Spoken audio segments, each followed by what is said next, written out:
হরে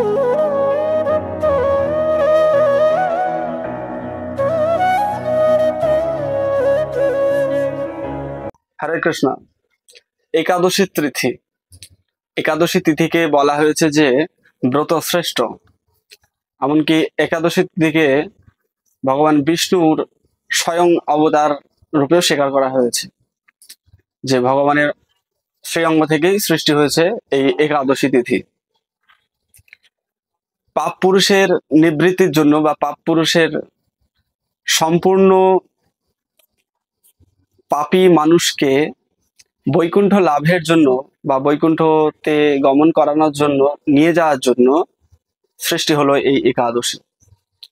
কিন্তু আপনারা এই একাদশী ব্রত পালন করতে গিয়ে কিছু ভুল হচ্ছে না তো? যদি এই ভুল কটা আপনারা করে থাকেন বা এই ভুলগুলো আপনাদের ব্রতের ব্রতাচরণে যদি হয়ে থাকে, তবে সেই ব্রতের কোনো ফল আপনারা পাবেন না। একাদশী তিথির এই ফল, একাদশী তিথির আগের দিন বা একাদশী তিথির পরের দিন যদি এই ভুলগুলো আপনারা করেন, যেই সনাতন শাস্ত্রে একাদশী তিথির কথা বলা হয়েছে, সেই শাস্ত্রেই একাদশী তিথি কিভাবে পালন করা যাবে বা পালন করতে হবে সেই সম্বন্ধেও কথাবার্তা বলা আছে। তাই সেই সব জিনিসগুলো, যেই বিষয়গুলো আমাদের সামনে আসছে, সেগুলো আপনাদের সামনে তুলে ধরছি। একটা হচ্ছে, কাংস পাত্রে আহার আদি ভক্ষণ করলে কোনো ফল প্রাপ্ত হওয়া যায় না। আপনারা যদি একাদশী তিথির দিন কাঁসার পাত্রে কোনো আহার গ্রহণ করেন, তবে কোনো রকম ফল পাওয়া যাবে না একাদশী তিথিতে। দ্বিতীয় হচ্ছে, তৈল সম্পূর্ণভাবে নিষিদ্ধ। দশমীর দিন রাত্রিবেলায় আপনারা কেউ যদি অন্ন কিংবা পঞ্চশস্য জাতীয় কোনো খাবার গ্রহণ করেন, তবে তার পরের দিন যে একাদশী হচ্ছে সেটা সেইভাবে গ্রহণযোগ্য হবে না বা ব্রতের সম্পূর্ণ ফল আপনারা পাবেন না। তৈল স্নান সম্পূর্ণরূপে বন্ধ, বা কোনো গন্ধক আপনারা ব্যবহার করতে পারবেন না। যদি তৈল মর্দন করেন দ্বাদশীতে বা দশমীতে, সেটা গ্রহণযোগ্য হবে না। দশমীর দিন রাত্রিবেলায় ভোজন করে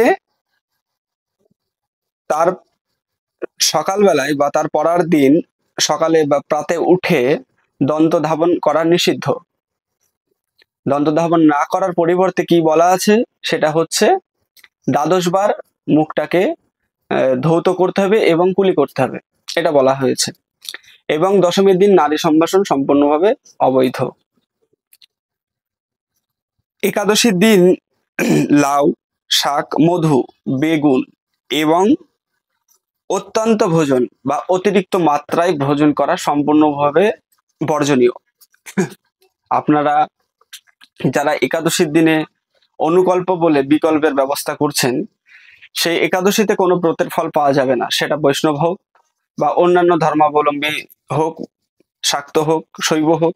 যদি একাদশী এমন একটি ব্রত যেটি যে কোনো ধর্মের বা যে কোনো গোত্রের মানুষের করার কথা বলা হয়েছে একাদশী তিথি।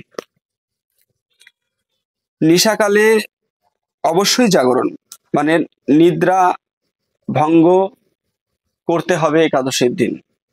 নিশায় জাগরণ অবশ্যই কর্তব্য, তা নইলে একাদশীর দিন আপনাদের ব্রতের সম্পূর্ণ ফল আপনারা পাবেন না। এবারে আসি, মহাপ্রভুর বিচার বা পয়ারে কিছু কিছু জায়গায় দু চারটে কথা পাওয়া গেছে, সেই কথাগুলো আপনাদের সামনে তুলে ধরবো।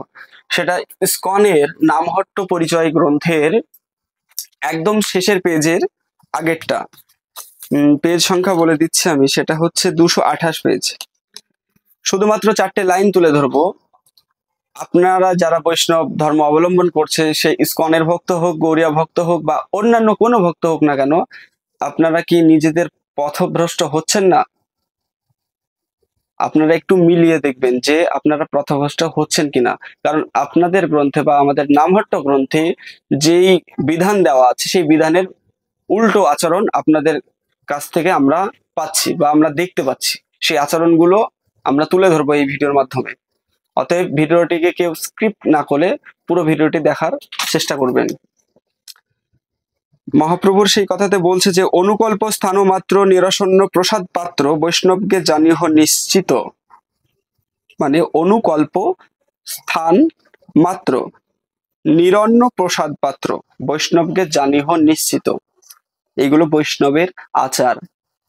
অবৈষ্ণব জন যারা প্রসাদ ছলেতে তারা ভোগে হয় দিবানিশি রত, তারা ভোগেই দিবানিশি রত, তাদের মস্তিষ্কে শুধুমাত্র ভগবত চিন্তা যেটা করতে হবে, একাদশীর দিন শুধু ভগবত চিন্তাতেই থাকতে হবে, ভগবত ধামের যে কথাবার্তা বা ভগবত ধামের যে ব্যাখ্যা, ভাগবত শ্রবণ, জপাদি বা ত্রিসন্ধ্যা যদি আহ্নিক করতে পারেন বা ত্রিলোক ধারণ করতে পারেন, নিশা জাগরণ, এইগুলো করার যেই কথাবার্তাগুলো, এইগুলো বাদ দিয়ে আপনারা যদি শুধুমাত্র ভোগেই কাটিয়ে দেন দিনটি, তবে একাদশীর ফল তো দূরে থাক, তাতে অপরাধ প্রচুর হবে।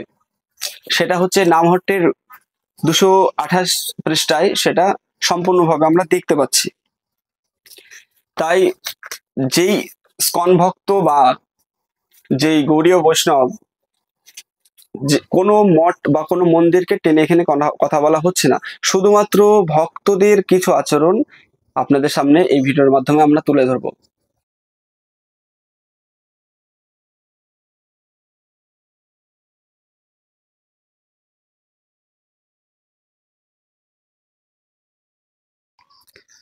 যে একাদশীর দিন এই এই কর্মগুলো করা সম্পূর্ণ নিষিদ্ধ, সেটা হচ্ছে নামহট্টে বা ইস্কনে। তাদেরই ভক্ত যদি এইরূপ আচরণ করে, তবে গৃহী ভক্তরা কি করবে? এই প্রশ্নটা বা এই উত্তরটা আপনাদের কাছে আমাদের জানবার বিষয়। তাই আজকে এই ভিডিওটি এখানেই রাখলাম। সামনের দিন আমরা নতুনভাবে অন্যান্য ভিডিও নিয়ে আসার চেষ্টা করব, একাদশী মাহাত্ম্য বা অন্যান্য ভিডিও সম্বন্ধে। তো আজকে এই জায়গাতেই রাখলাম। হরে কৃষ্ণ। আচ্ছা।